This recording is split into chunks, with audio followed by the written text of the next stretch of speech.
Hi, what's up guys, Mr. Vinny here again, musician, tech entrepreneur, and you're welcome to my YouTube channel, Bervin Optimum Console. So this channel is dedicated to helping you get the right gadget for the right purpose at the right budget. Before we go on, don't forget to subscribe, like, share, comment, and turn on your post notification button so you'll be the first to get notified. You don't want to miss out on the content of this channel. So today I'm going to show you in details how to make a pendrive bootable, or how to make a bootable pendrive. Let's go. So all you need is your pen drive of about 8 gig and above, your ISO file, which must be a bootable file, and Rufus. Rufus is used for making the pen drive bootable. Others use Win to drive and other kind of softwares to make the pen drive bootable. But Rufus is easy and simple. You can Google Rufus. You click the first one, it takes you right onto their website where you can equally download Rufus. You click on it and there you go, it starts downloading. All you need to do now is connect your pen drive to the system and you launch your Rufus. Rufus automatically picks any pen drive that is connected to the system. So the first thing you can see is the device, which is the pen drive which is in the system. But if you have 2 or 3 pen drives connected to the system, it's going to pick any of them. And if that is not a pen drive that you want to use, you can equally go to this section and choose the other pen drives or the pen drive that you want to use as your bootable device. The second thing is a selection, is a boot selection. So now that you need to select the ISO file you want to make bootable. So you click on select.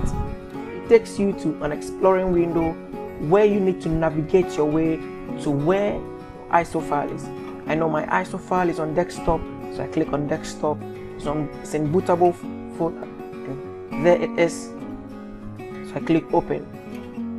The most important thing is the partition scheme and target system. The partition scheme actually goes with the target system, so any of the partition scheme that you choose goes with the target system. So if you choose GPT, it goes with UEFI by default. If you choose MBR, it goes with BIOS, which is also UEFI, or the CSM, which is legacy. There are 2 ways to know which partition scheme to choose, because when you choose the GPT, which is UEFI only, that is non-CSM, meaning it doesn't support legacy booting. This partition scheme are for the 10th and 11th generation machines, which only supports UEFI, doesn't support legacy. The MBR supports both the UEFI and legacy, that is the CSM. There are 2 ways to know which partition scheme or partition style your system supports.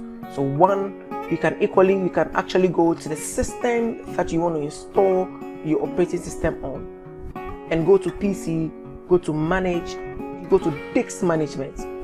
In disk management, you see we have disk 0, disk 2.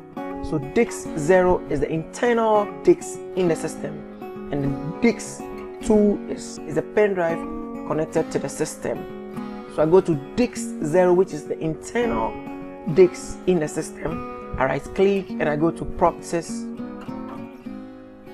At properties, I go to the volume tab.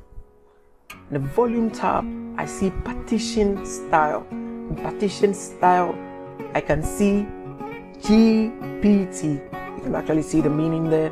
If this is a system that I'm going to use, or this is a system that I want to install the operating system on, or I want to reinstall the operating system on, that means that my partition scheme that I need to choose has to be GPT, because as we can see from my system, the system partition style is GPT, which is UEFI only. If you check and your system is MBR, that means that you have to choose MBR partition scheme, which goes with the BIOS, which is both UEFI UEFI and legacy, that is the CSM. Or you can equally restart your PC. The system that you use will determine the key that will launch you into your BIOS system.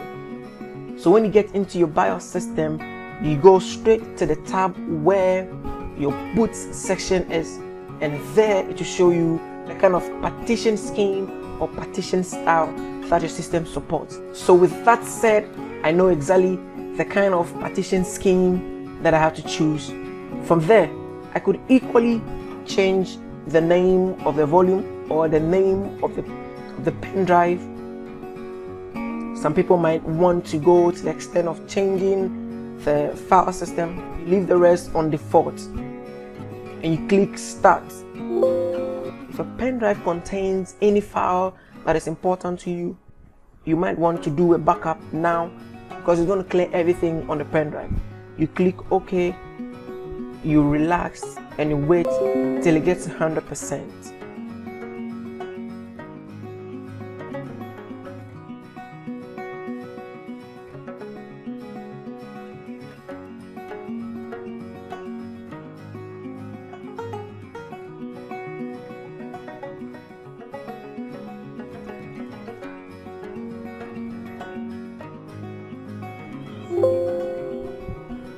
So there we go, it's ready and our drive is made bootable. You can check if you're not really sure. Voila, bootable. So there you have it. Don't forget to subscribe, like, share, comment and turn on your post notification button to be the first to get notified. It's your boy VI2NY. Vinny.